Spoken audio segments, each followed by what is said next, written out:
ஸ்ரீ குருபியோ நமக. திருப்பாவை 22ஆம் நாள் பாடல். ஓரடியில் சொல்லும் ஒரு கதை.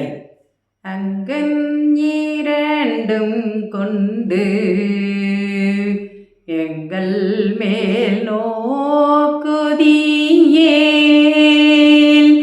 அங்கன் இரண்டும் கொண்டு எங்கள் மேல்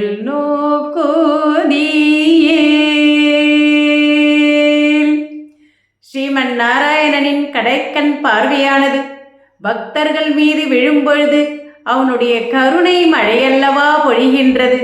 அந்த பார்வையால் நமக்கு ஞானத்தையும் அறிவையும் தந்து நல்ல பாதையில் வழிநடத்தி செல்லுகின்றான். அது மட்டுமா, கடைக்கண் பார்வையினால் நமது துன்பங்களையும் போக்குபவன், செல்வங்களையும் அருளுபவன் அவன்தானே.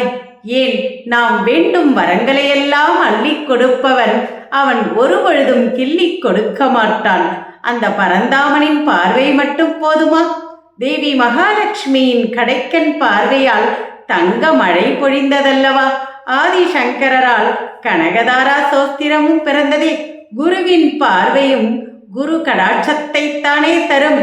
தாமரை மலரின் இதழ் போன்ற கண்களால் பிரகாசிக்கும் கடைக்கண் பார்வை தம்மீது விழ வேண்டும் என குருவாயூர் கண்ணனை வேண்டி நாராயண பட்டத்தில் நாராயணியம் பாடியது போல ஸ்ரீ ஆண்டாளும் இந்த பாசுரத்திலே நாங்கள் செய்யும் பாவங்களையெல்லாம் உன் கடைக்கண் பார்வையால் போய் அருளல் வேண்டும் என்றுதானே பாடியிருக்கின்றாள். வாருங்கள், பரந்தாமன் கிருஷ்ணனை பஜனை செய்வோம், அவனது கடைக்கண் அருள் பெறுவோம். நன்றி, வணக்கம்.